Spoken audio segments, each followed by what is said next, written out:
Boa noite. Já é noite já? Quase, né?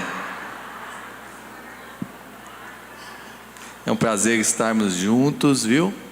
Tão bom conversarmos sobre questões práticas da vida, de uma forma aberta, de uma forma livre e, sobretudo, com o fundamento da Palavra de Deus. Que bênção é isso! Você pode dizer comigo: Deus, fala ao meu coração, transforma a minha mente, ajuda-me para que eu seja uma mulher cada vez mais disposta a te servir com qualidade. Então, transforma o meu coração, a minha mente, para a tua glória. Amém. Amém. Rapidamente vou falar do meu ministério para a gente entrar no que a gente realmente precisa, que é a palavra de Deus. 5 anos atrás, Deus moveu o meu coração para criar um ministério Saúde Mental do Cristão. É um ministério através do qual nós trabalhamos com cristãos na área da saúde emocional, cognitiva e, sobretudo, espiritual. Por meio desse ministério, a gente vai em vários vieses para alcançar os corações que precisam. Vou pedir para passar os slides, por favor. O primeiro deles são meditações todos os dias. Todos os dias pela manhã a gente envia pode passar também. A gente envia uma meditação linda da palavra de Deus para trazer um alimento a todos nós. É tão bom encontrar de vez em quando uns feedbacks como: olha, está chegando aqui na Sérvia a palavra de Deus. Olha, recebi a meditação aqui num condomínio dos Estados Unidos. Olha, eu moro aqui no sertão da Paraíba. E a gente tem se reunido para todos os dias se alimentar da palavra por meio das meditações. Esse é o nosso ministério. Também trabalhamos dentro do ministério, pode passar, com palestras como essa. Palestras que a gente vai, onde Deus leva, para podermos esclarecer, levar orientações, levar a palavra de Deus em forma de cuidados médicos também ao coração das pessoas. Dentro do ministério, pode passar, nós também trabalhamos com livros. Nós temos vários livros escritos, todos na área da saúde mental, com alicerce espiritual. Pode passar. Livro, por exemplo, sobre ansiedade. Como é que a gente controla essa bendita e famigerada ansiedade, com ferramentas bíblicas e médicas. Pode passar. Livros sobre exaustão, o famoso burnout. E aqui uma ideia do burnout também ministerial. Como é que a gente lida com o cansaço, com a sobrecarga, com o esgotamento? O que é que a Bíblia nos ensina sobre isso? Pode passar. Temos um livro também sobre depressão. Será que um cristão genuíno, aquele que tem um coração voltado para o Senhor, que tem o Espírito Santo morando em si mesmo, realmente pode passar por um quadro depressivo? E se sim, como proceder? Pode passar. Um livro também sobre uma história de amor muito bonita e muito forte. Esse é um romance que nós escrevemos para aqueles que gostam de romance, um romance cristão.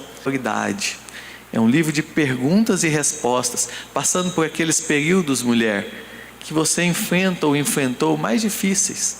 Ela traz respostas à luz da palavra de Deus. Também temos um livro chamado Feridas Profundas da Alma. Este livro é bem profundo.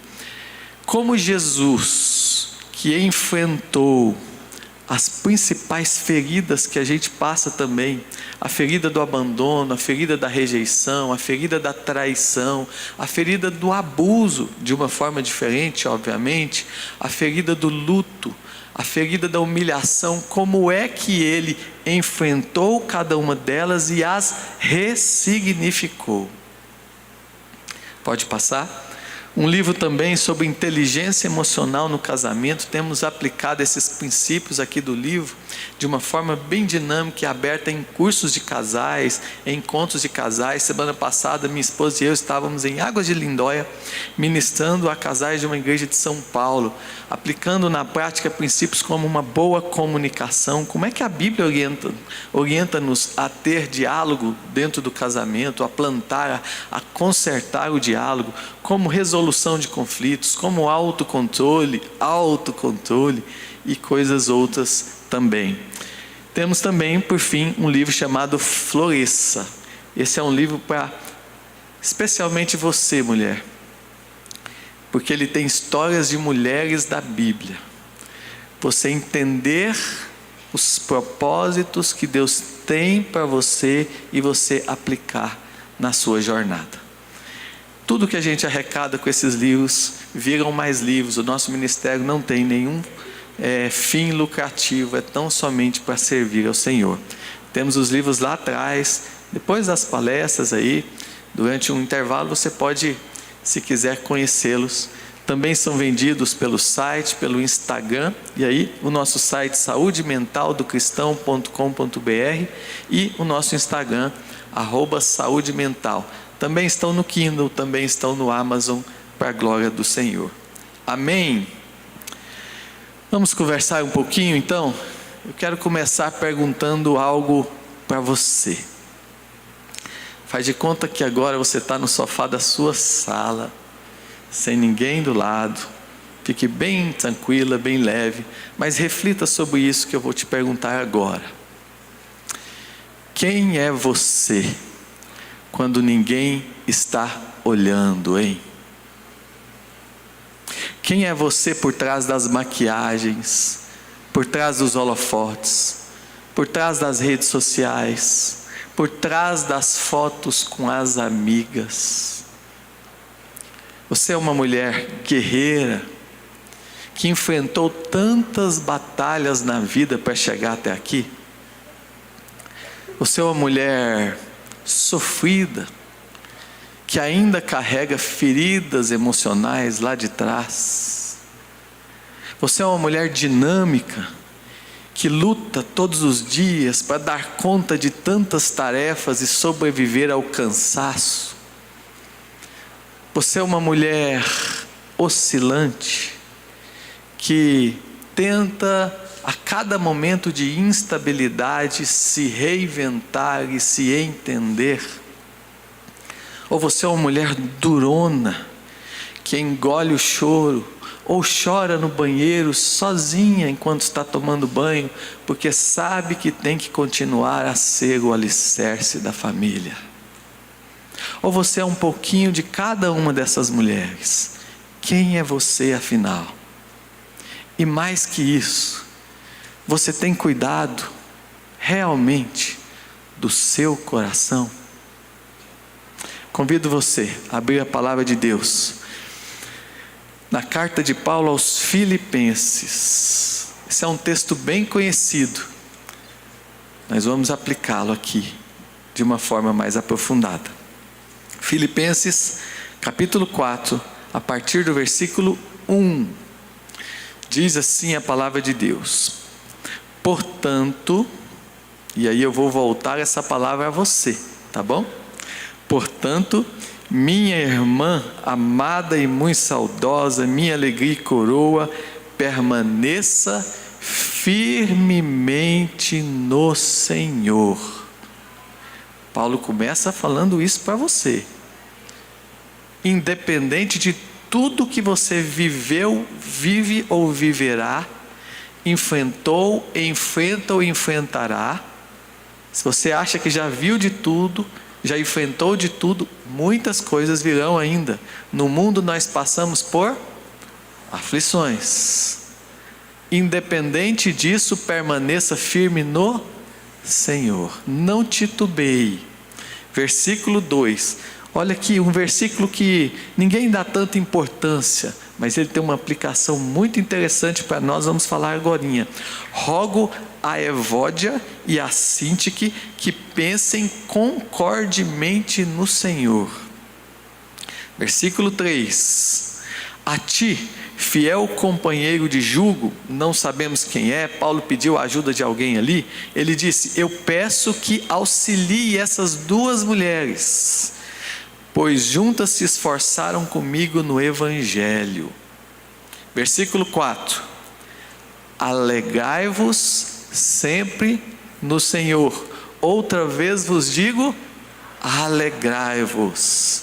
Versículo 5: seja a vossa moderação, em algumas traduções, o vosso equilíbrio, conhecido de todos os homens, perto está o Senhor. Versículo 6: não andeis ansiosos de coisa alguma, em tudo, porém, sejam conhecidas diante de Deus as vossas petições, pela oração e pela súplica com ações de graça. E a paz de Deus, que excede todo entendimento, guardará a vossa mente e o vosso coração em Cristo Jesus. Versículo 8: finalmente, irmãos, tudo que é verdadeiro, respeitável, justo, puro, amável, de boa fama, se alguma virtude há, se algum louvor existe, seja isso que ocupe o vosso pensamento. E por fim, o que também aprendestes e recebestes e ouvistes e vistes em mim, isso praticai, e o Deus da paz será convosco. Você já se perguntou por que, num mundo que tem crescido em tecnologia de uma forma exponencial, a saúde emocional tem cada vez mais piorado? Não parece uma ironia isso? Nós vivíamos numa época, não sei a maioria de vocês, mas a minha infância não tinha internet, não tinha celular. Se eu quisesse ligar para alguém, eu tinha que comprar uma fichinha e botar num orelhão. Se eu quisesse viajar, entrava no carrinho do meu pai, o carrinho ia entulhado de malas. Hoje a gente entra no avião, com ar-condicionado, coisa boa. A gente ia para a escola, o professor escrevia lá no quadro, batia o apagador, voava aquela fumaça de giz na cara. Hoje as crianças usam computador, QR Code, tem um mundo ali aos pés delas. A gente ia assistir filme, tinha que ir lá na Blockbuster, alugar o filme. A moça falava: não tem hoje, esse filme está alugado só terça-feira.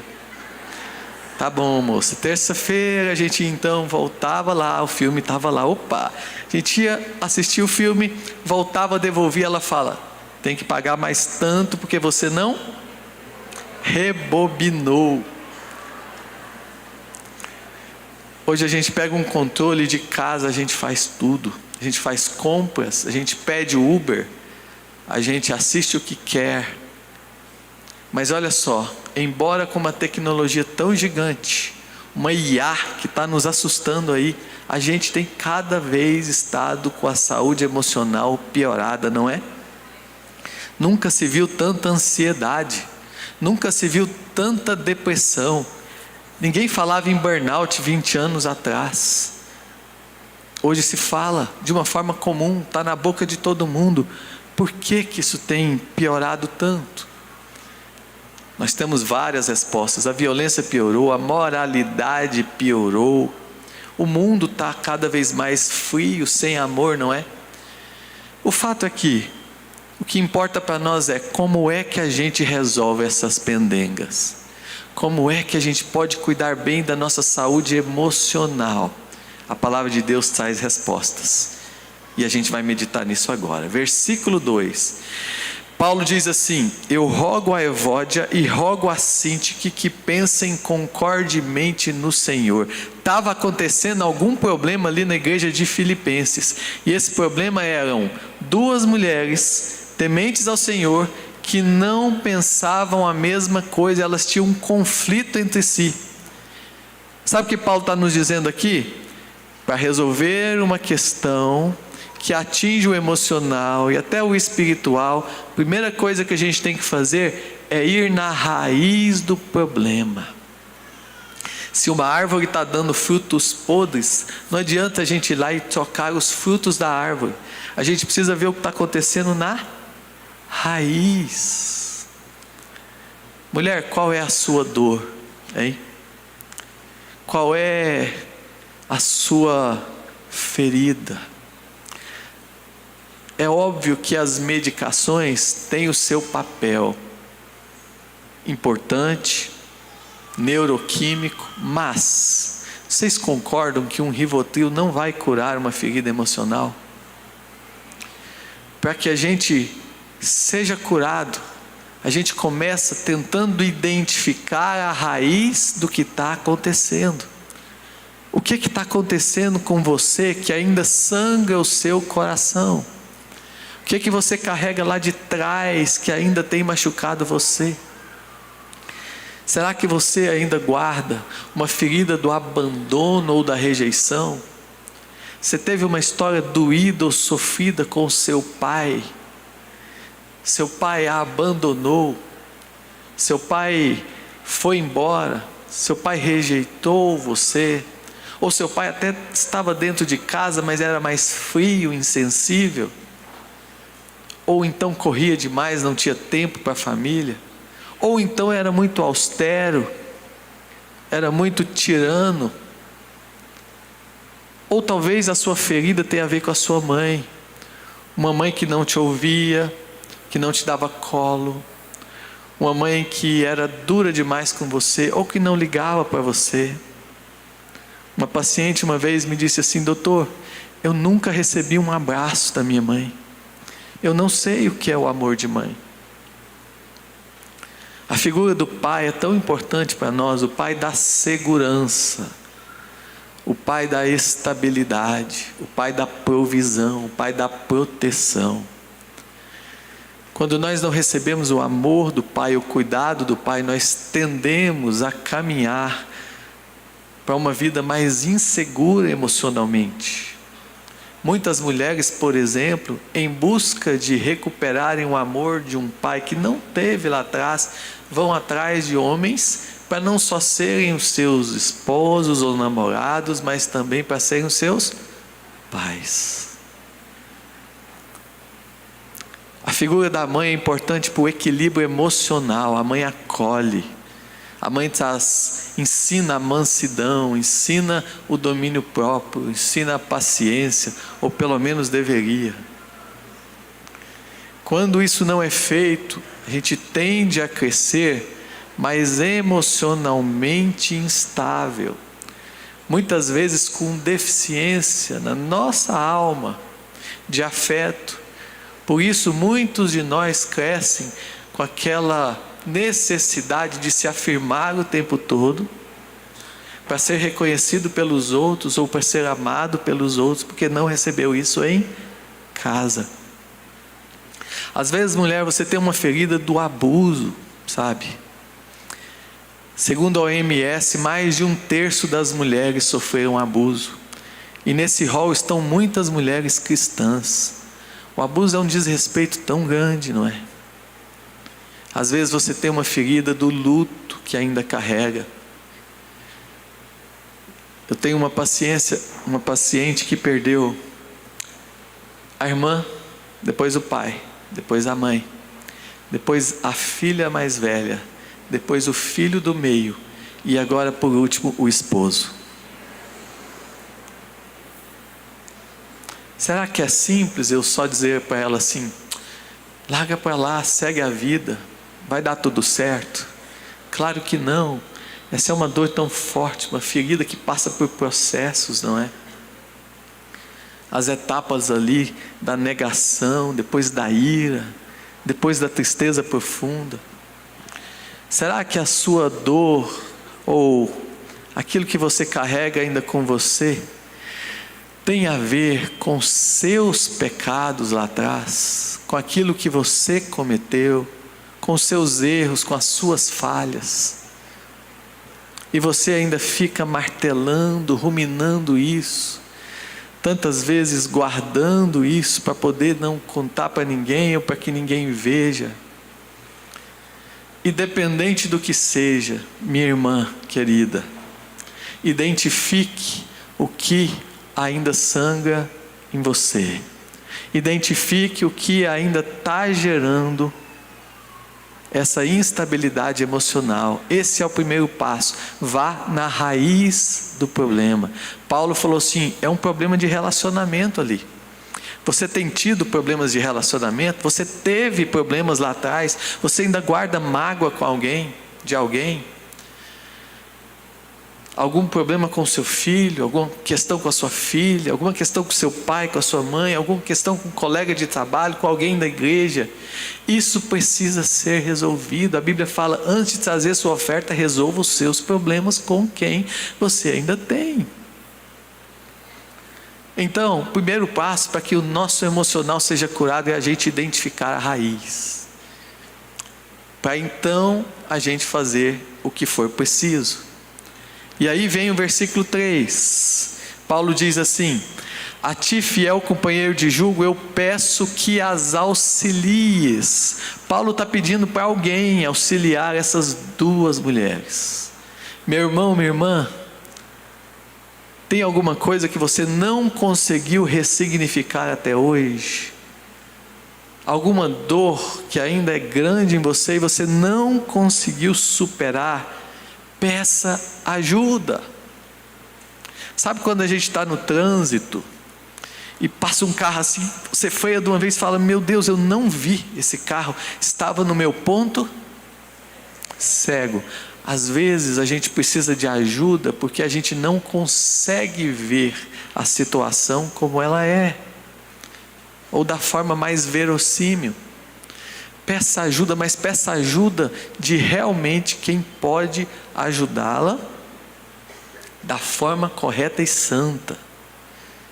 Peça ajuda dos seus pastores, peça ajuda dos conselheiros cristãos da sua igreja, peça ajuda da psicóloga, das psicólogas que você conhece, do psiquiatra.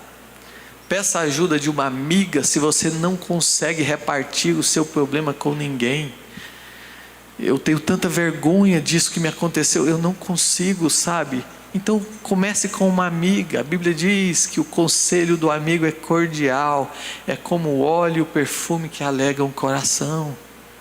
A Bíblia diz que na multidão de conselheiros há sabedoria. Então não cuide, não tente curar a sua dor sozinha. Muitas vezes não vai acontecer. Peça ajuda. Peça ajuda do Senhor, nós vamos falar disso daqui a pouco. A gente não cura ferida emocional botando um band-aid, escondendo debaixo do tapete. A gente cura da maneira certa. Primeiro, aos pés do Senhor. Segundo, pedindo a ajuda das pessoas que o Senhor vai usar para caminhar conosco. A Bíblia fala que quando dois caminham juntos, se um cai, o outro ajuda a levantar. Olha para o lado aí e diz assim: se eu precisar de ajuda, posso contar com você? Aleluia. Nós somos uma família. E família é para isso também. Não é só para encontrar os domingos e louvar o Senhor. Isso é maravilhoso. Mas é para caminhar junto, na alegria, na tristeza, na saúde, na doença, nas nossas dificuldades também. Terceiro passo, versículo 4, Paulo diz assim: alegrai-vos no Senhor. Alegrai-vos no Senhor. E aí ele repete, ele fala: vou dizer de novo, para que você entenda o quanto isso é importante. Alegre o seu coração no Senhor. Sabe qual é um dos maiores problemas nossos para a gente caminhar com a saúde emocional equilibrada? É o nosso excesso de murmuração. A gente se compara demais com o vizinho, com a irmã da igreja. A gente olha para o lado e fala: nossa, que vida boa o outro tem, mas que miserável sou eu, que fracassada. Vamos tirar os nossos olhos dos outros, vamos renovar a nossa mente, Vamos alegrar o nosso coração, independente das circunstâncias. Sabe por quê, minha irmã? Porque Deus criou você com um caminho que é diferente de todos os caminhos de todas as outras pessoas. Deus tem algo que é só seu. Você é especial para Deus, e Deus colocou especificidades em você que Ele não pôs em mais ninguém do mundo inteiro. Então, aprendamos a caminhar com gratidão no coração, independente das circunstâncias. Lembram de uma música que diz assim: não olho as circunstâncias, olho o seu amor. Não me guio por vistas, eu estou alegre. Vou dizer uma coisa a vocês muito interessante aqui. A gente pode estar triste e mesmo assim ser feliz. Sabe a diferença entre alegria e felicidade? Alegria é uma emoção, ela é oscilante. Agora eu estou alegre, daqui a pouco eu passo alguma coisa e fico triste, daqui a pouco eu fico irado, daqui a pouco eu fico ansioso. São emoções, são oscilantes, são fugazes. Agora a felicidade é algo mais, algo que perdura por mais tempo. Sabe também aquele cântico que diz assim: eu sou feliz com Jesus. Eu posso estar triste agora, passando por uma coisa muito difícil, mas mesmo assim eu sou, porque quem é a minha felicidade? É Ele. Se a gente basear a nossa felicidade no que a gente vê, nas coisas que a gente enfrenta aqui, nós vamos passar a vida reclamando, porque toda hora nós somos cercados de dificuldades. Olha só, eu ministro muito em conferências, e é incrível como toda vez que eu vou ministrar numa conferência maior, a gente sofre um ataque grande do inimigo, querendo nos fazer ficar oscilantes. Segunda-feira agora, minha esposa foi assaltada aqui em Goiânia. Numa outra conferência que eu ministrei, o meu filho adoentou-se de uma coisa e quase teve que ir para a UTI. Mas sabe o que é melhor nisso tudo? É que maior é aquele que está em nós do que aquele que está no mundo.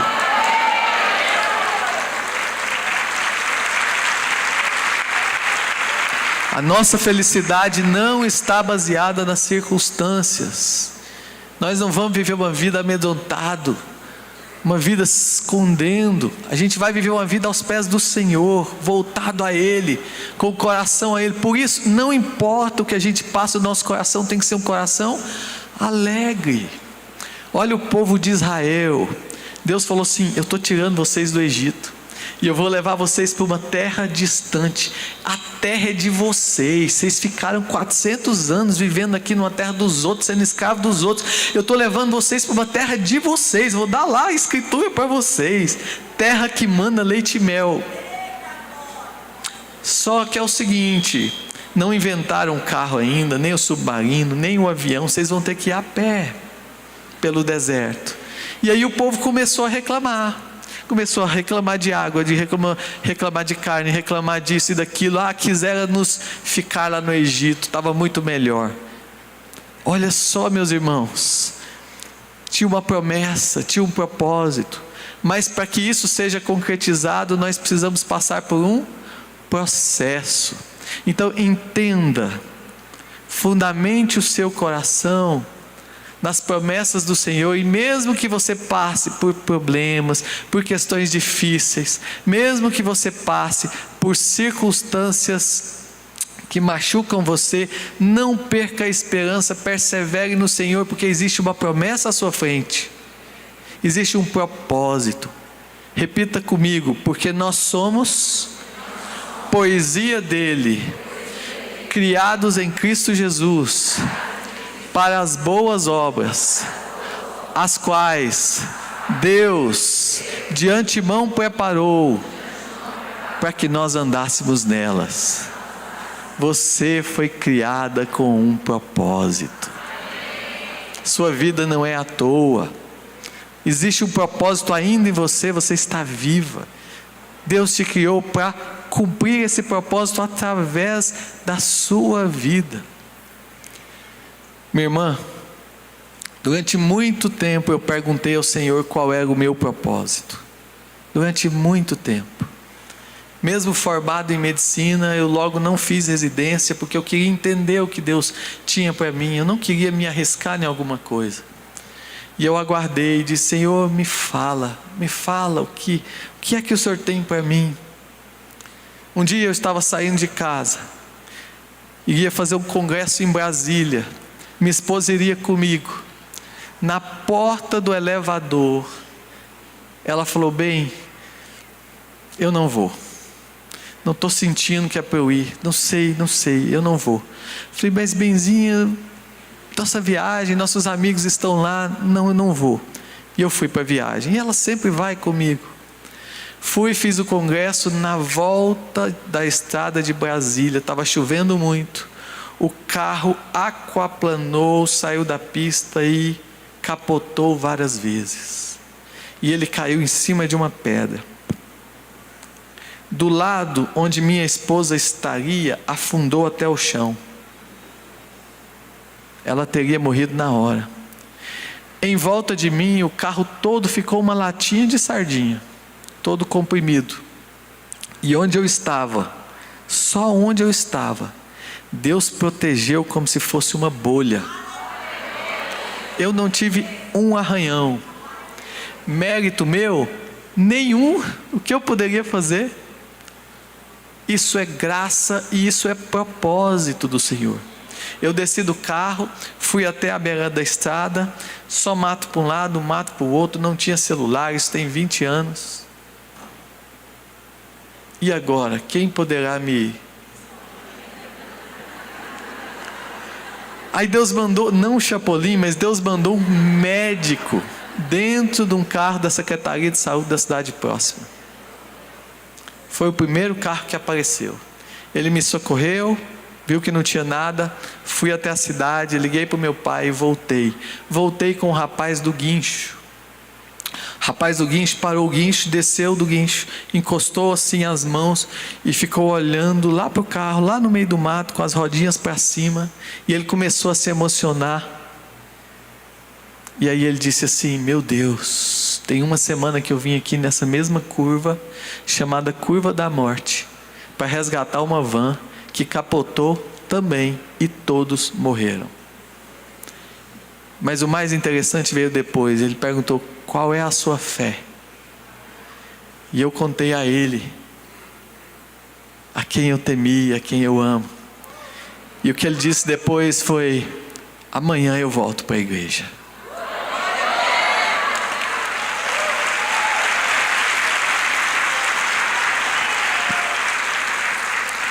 Deus não respondeu a minha pergunta, porque eu estava orando enquanto estava dirigindo, com os olhos abertos, obviamente. Mas Deus me colocou uma certeza tão grande no coração. Ele disse ao meu coração: meu filho, eu estou preservando a sua vida, porque eu quero usar você para um propósito. Minha irmã, essa é você. Deus está preservando a sua vida porque Ele tem propósitos para você. Então, independente do que você viva, do que você passe, do que você já passou lá atrás, entenda, a sua vida é preciosa para Deus e Ele vai usar a sua vida cada vez mais. Alegre-se no Senhor. Outra vez diz a palavra de Deus: alegre-se. Amém. Próximo versículo, diz a palavra de Deus: seja o vosso equilíbrio conhecido de todos os homens, porque perto está o Senhor. Olha o que a Bíblia está dizendo. Ela está dizendo assim: cuidado com os excessos ou as faltas. Já ouviram falar que todo excesso esconde uma falta? Então, quando a gente vê excessos nas nossas vidas, a gente tem que prestar atenção, porque se está sobrando aqui, está faltando de lá. Se a gente é muito irritadiço, se a gente é muito explosivo, é porque do outro lado faltou alguma coisa. Foi carinho, foi cuidado, foi amor. Se a gente tem uma compulsão por alguma coisa, por açúcar, por compras, por sexo, por álcool, é porque está faltando do outro lado também. O que está faltando? é afetividade no casamento. Está faltando aquele ouvido acolhedor do seu marido para você, uma atenção que você merece, que você busca e procura. Identifique isso para que isso seja realizado. O certo é que a palavra de Deus diz assim: caminhe com equilíbrio. Cuidado com o excesso de açúcar. O açúcar é o alimento mais inflamatório que tem, que existe. É um alimento potencialmente demencial, não faz bem para o cérebro. Então, equilíbrio. Cuidado com as compras. Não caia matando no seu cartão de crédito. No meu marido pode? Não, calma, gente. Se existem excessos, existem faltas que precisam ser cuidadas, ressignificadas. Cuidado para não viver nos excessos. Mas eu não consigo, sabe, doutor? Eu não consigo. Então, o versículo fala para a gente o que fazer. Perto está quem? Ele consegue por você. Peça a ajuda dele. Mas trate também. Porque pode ser uma disfunção orgânica. Pode ser uma questão hormonal. Pode ser uma questão relacionada a eletrólitos. Entende?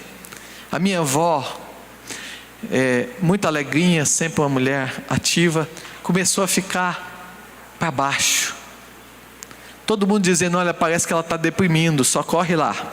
Eu fui: vovó, a primeira coisa que a gente vai fazer uns exames. E aí a B12 dela veio muito baixa. A gente repôs a B12 e acabou o problema. É uma questão orgânica, só isso. Então, cuide de você. Mas lembre-se, perto está o Senhor. Cuidado, minha irmã, com desequilíbrio, viu? A pastora falou aqui sobre o burnout. O que é o burnout? A síndrome do esgotamento profissional. Burnout é uma síndrome que advém por causa do nosso desequilíbrio, da nossa falta de limites. E às vezes se dá até dentro da igreja. A gente ama tanto, tanto, tanto a obra do Senhor, tem prazer em servir, mas a gente não respeita os nossos limites. Todos nós temos limites, tanto físicos quanto emocional. E o burnout é principalmente uma síndrome de desequilíbrio ou de excessos emocionais. A palavra de Deus fala tanto sobre ela. Lembra-se em Êxodo 18, Moisés estava lá aconselhando ou julgando, ajudando o povo que precisava resolver as suas pendengas. O povo fazia fila para ele, e ele ficava ali desde o comecinho da manhã até a noite, aconselhando, julgando, aconselhando, julgando. O sogro dele teve que chegar nele, Jetro, e dizer: ô Moisés, isso não é bom, certamente você vai desfalecer. Então, coloque pessoas para ajudar você, delegue. Esse é um dos princípios para combatermos o burnout. Na sua casa, você está com sobrecarga, delega as tarefas para o seu maridão, para os seus filhos. Aprenda a dizer não, ou pelo menos ainda não, agora não. Respeite os limites do seu corpo. Quantas vezes a gente viu Jesus nos ensinar? Há textos na Bíblia que a gente mostra, por exemplo, os discípulos saindo e pregando, depois voltam a Jesus todos bem cansados, e em vez de Jesus falar: agora como deu muito certo, vamos para outra margem ali e vamos pregar lá. Não, Jesus falou isso não. Jesus disse: vamos passar a outra margem para descansar. O descanso é tão importante quanto a proatividade. Não fosse tão importante, Deus não daria 8 horas por noite para a gente dormir, não criaria-nos com essa necessidade. Já pensaram sobre isso? A gente passa um terço da vida dormindo e precisa disso. Sabe o que o sono faz? Em termos da neurociência, o sono é importante para nos limpar de todas as toxinas, radicais livres, células mortas, aquelas coisas que vão se acumulando no nosso cérebro e até no nosso sangue. A gente precisa dormir bem para estar bem. E Deus é tão bom que Ele fala: pode dormir, porque aos seus amados Ele dá enquanto dormem. Não quer dizer que a gente vai ser preguiçoso. Quer dizer que a gente vai trabalhar no tempo em que a gente precisa, e no restante do tempo tem alguém que trabalha por nós. Repita comigo: enquanto eu durmo, Deus trabalha por mim. Deus vela por mim. Deus me protege. Deus está comigo. Aleluia. Então respeite os seus limites.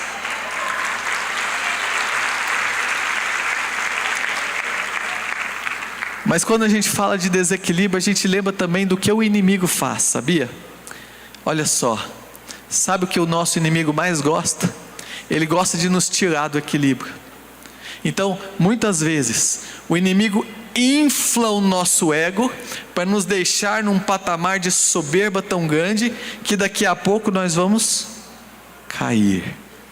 Ou então o inimigo faz com que aconteçam coisas para nos levar lá para baixo, para que a gente fique deprimido, para que a gente fique muitas vezes amuado, desanimado. Percebam como o inimigo trabalha em nós, sempre nos tirando do equilíbrio. Não deixe que o inimigo fira a sua identidade. Não deixe. Você sabe quem você é de fato? Então repita comigo: eu sou filha amada. Eu sou geração eleita, sacerdócio real, nação santa, uma mulher escolhida por Deus para proclamar as virtudes daquele que me tirou das trevas para a sua gloriosa luz. Eu sou imagem e semelhança do Criador. Eu sou redimida, justificada, salva. Eu estou limpa pelo sangue de Jesus. Eu sou mais que vencedora por meio daquele que me amou. Eu sou filha amada. Aleluia. O seu passado não te define. Não importa o que você fez lá. A Bíblia diz assim, esquecendo-me o que ficou para trás, eu prossigo para o alvo. Deixa para trás.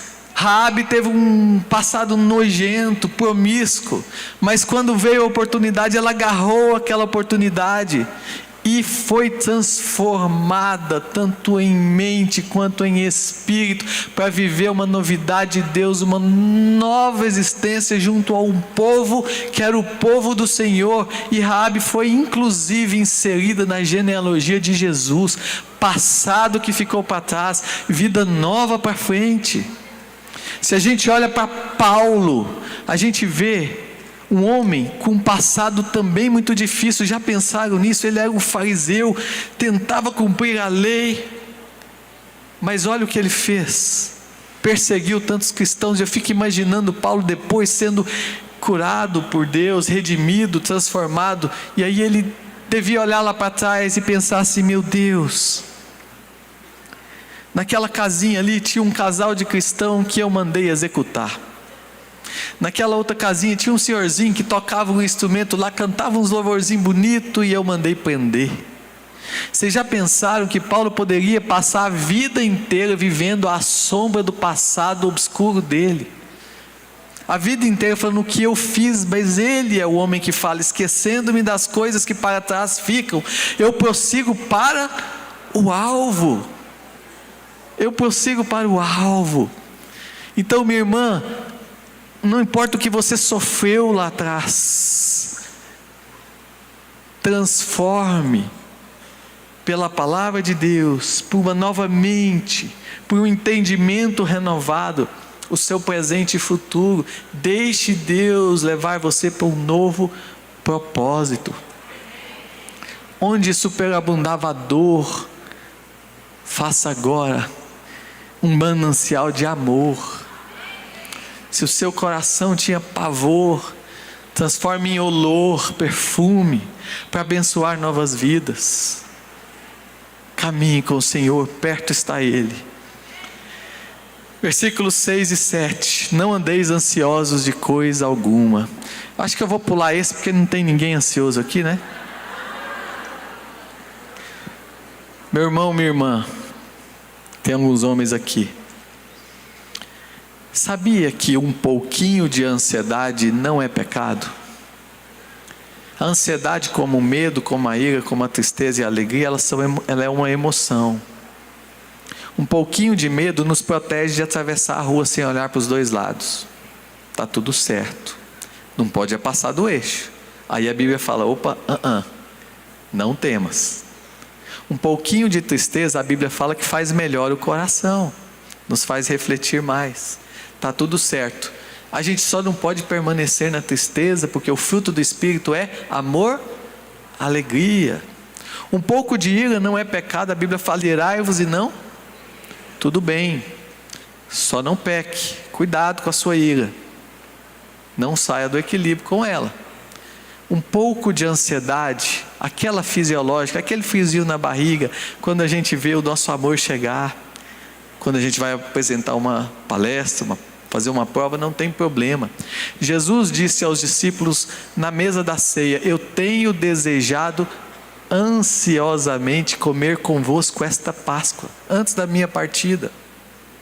Paulo disse a Timóteo que ele estava ansioso por encontrá-lo. Está tudo certo, mas quando a ansiedade passa do ponto, a ponto de, em vez de nos levar para frente, nos paralisar ou nos levar para trás, a ponto de gerar em nós preocupações insanas, tirar o nosso sono, prejudicar a nossa alimentação, a ponto de gerar em nós muitos sintomas e sinais, essa ansiedade é patológica.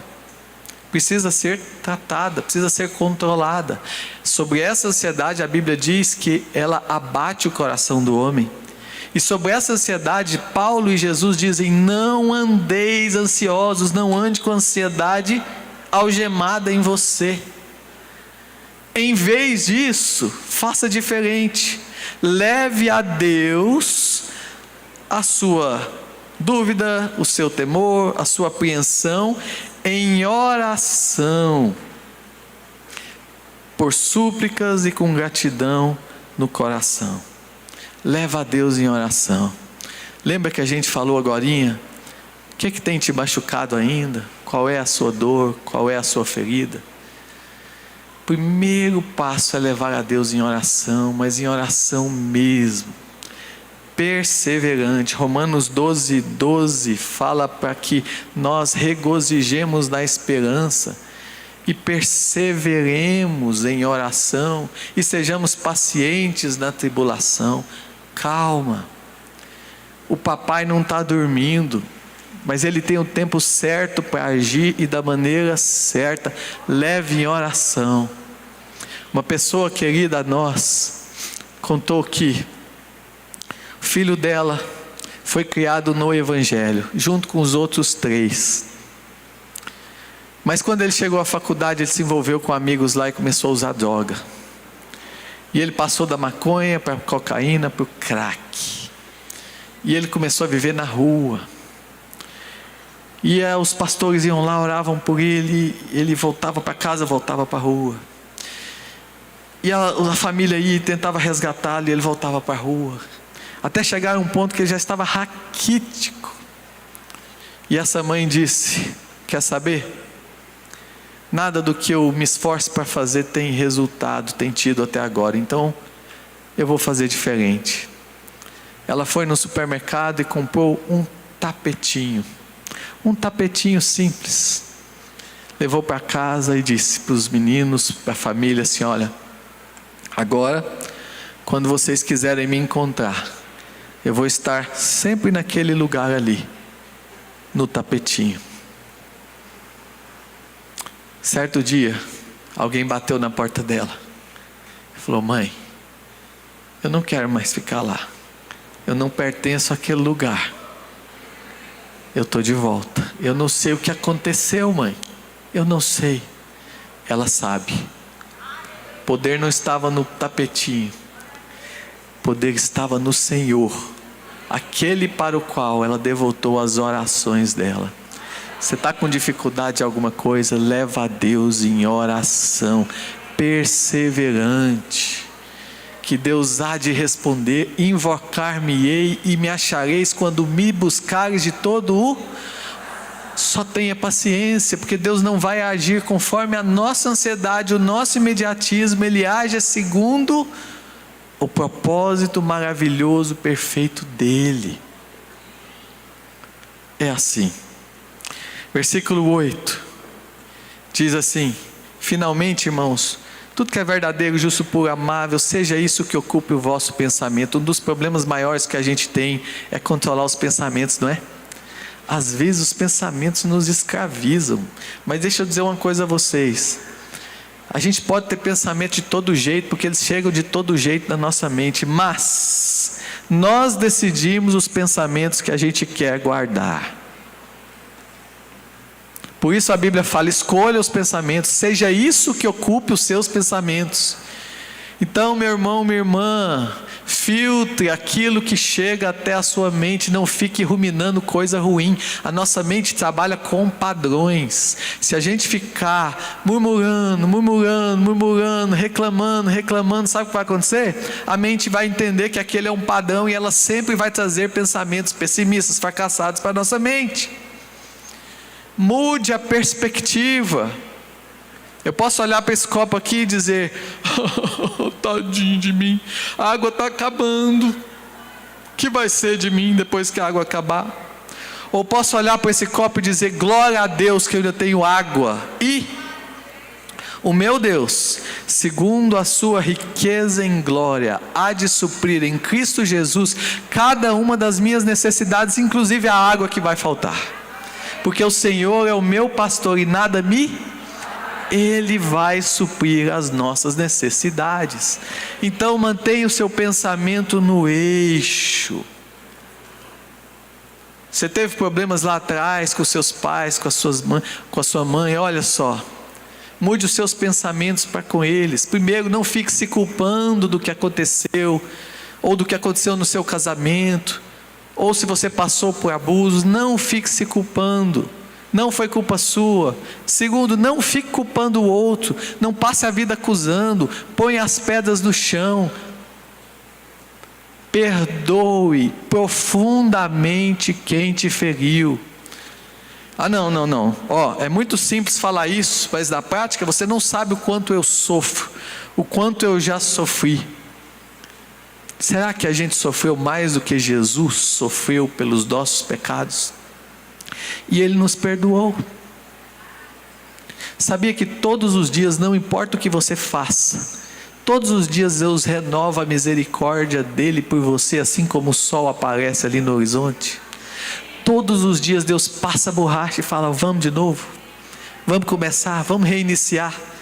Então perdoe profundamente. O perdão não é para o outro, é principalmente para você. Tire esse peso do seu coração. Tome a decisão de perdoar. O perdão não é um sentimento. Eu não tenho que me sentir bem para então eu perdoar. É o contrário. Eu tenho que perdoar para Deus depois, num processo, curar o meu coração. Eu perdoo pelo simples fato de Jesus ter me perdoado. Então pratique isso, meu irmão, minha irmã, e tire do seu pensamento essas coisas que vão te levar a ficar estagnado. Por fim, versículo 9: o que aprendestes, recebestes e ouvistes e vistes em mim, isso praticai, e o Deus da paz será convosco. O Deus da paz. Vocês notaram Paulo usando essa palavra paz em outro versículo? Versículo 7, não é?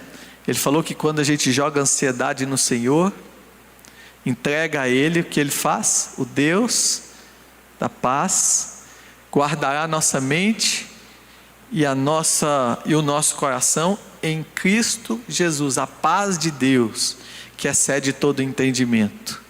Você já parou para pensar que é uma paz que a gente não consegue entender quando a gente se joga ao Senhor? Desista de entender tudo que aconteceu com você. Há coisas que você vai encontrar explicação, há coisas que não vai. Por que que tal pessoa agiu assim comigo? Por que que eu fiz isso lá? Eu não consigo entender. Desista. Por que que Deus levou os 10 filhos de Jó de uma vez? Vocês já pensaram isso? Jó num velório com 10 caixões, os filhos dele em cada um deles. Por quê? Por quê? Por quê? Desista dos porquês, vai para o para quê. É claro que a gente entendendo algumas coisas do passado, a gente consegue até ressignificar mais facilmente, mas nem tudo a gente vai entender. O que Deus promete não é que nós vamos entender, Ele promete é que a paz dEle vai guardar o nosso coração e a nossa mente. Por isso Paulo termina dizendo, versículo 8: o que vocês viram em mim, pratiquem. Pratiquem. Paulo está dizendo, usem o meu exemplo para vocês caminharem. Minha irmã, procure bons exemplos para estar do seu lado. Bem-aventurado o homem que não segue os conselhos dos ímpios, não se assenta no caminho dos pecadores, nem anda com os escarnecedores, antes o seu prazer está na lei do Senhor. Olha, Paulo está dizendo, cuidado com as companhias ruins, mas boas companhias de pessoas tementes ao Senhor fazem toda a diferença, não fazem?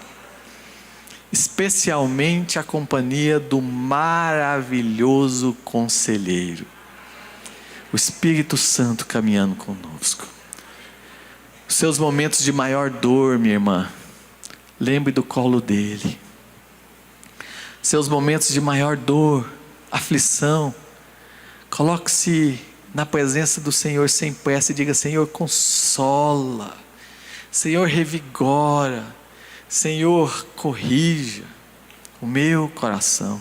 Quantas vezes eu já chorei ao Senhor, perante Ele, de coisas que eu estava passando. Faz toda a diferença. Sabe por quê? Porque Ele não só nos consola, Ele não só aplaca a nossa dor, alivia o nosso sofrer, mas Ele também transforma a nossa mente. Como Ele fez com as borboletas. A borboleta era uma lagarta, andava pela terra, arrastando-se nas sujeiras, comendo pó. Uma lagarta. De repente, depois de alguns meses, ela é levada a alguma folhinha, algum local protegido, e ali Deus faz uma operação numa crisálida, numa forma intermediária dela. Transforma a lagarta completamente, não só o corpo, mas até na mente rudimentar dela, de tal forma que quando a lagarta sai do casulo, ela já não sai com a mentalidade rudimentar de uma lagarta, ela sai com a mentalidade agora diferente de uma borboleta. Então ela abre as asas e vai viver uma nova vida, não mais se arrastando na terra, mas no céu, sobrevoando as flores e ajudando a construir jardins. Minha irmã, é assim com você. Um dia você vivia na sujeira, na terra, na obscuridade do pecado, sem Cristo. Uma vida miserável de ficar atrás dos seus próprios prazeres ou ambições ou vaidades. Até que Cristo, Ele, chamou a sua vida e numa operação da graça dEle, Ele transformou o seu coração, a sua mente. O bom dessa transformação é que ela continua até que Ele volte. Mas saiba de uma coisa, Ele tem transformado você para que você não volte mais para aquela vida de antes. Você agora não vai viver mais como uma lagarta, você vai viver como uma borboleta. Você vai abrir as suas asas da fé, porque você tem propósitos a cumprir maravilhosos nessa vida. Deus quer que você sobrevoe os jardins difíceis desse mundo para levar o pólen do amor e do cuidado de Jesus a muitos e muitos corações. Então, faça a diferença no jardim que Deus plantou você. Amém? Fica de pé, vamos orar? Eu vou pedir a vocês para repetirem comigo, pode ser? Põe a mão no seu coração e a outra mão na sua mente. Repita comigo: Senhor, eu preciso do Senhor. Quantas vezes minha mente oscila, meus pensamentos vagueiam e vão para lugares onde o Senhor não quer. Mas eu creio no Teu poder de transformação do meu corpo, da minha mente, da minha alma, do meu espírito. Senhor, Papai, ajuda-me a ser uma mulher diferente, uma mulher que onde esteja leve o perfume de Cristo, leve a beleza do Senhor, leve o carinho, o amor, o cuidado do meu Salvador para tantas pessoas. Há tantas pessoas precisando do Senhor. Então me ajude nas minhas fraquezas, nas minhas debilidades, nas minhas limitações, nos meus excessos, nas minhas faltas. Me ajude, Senhor, a ser cada dia mais a mulher que o Senhor me chama para ser. Me ajude a fazer diferença nesse mundo que precisa tanto do Senhor, e que a minha vida leve o Teu amor como um manancial onde quer que eu for, em nome de Jesus, amém.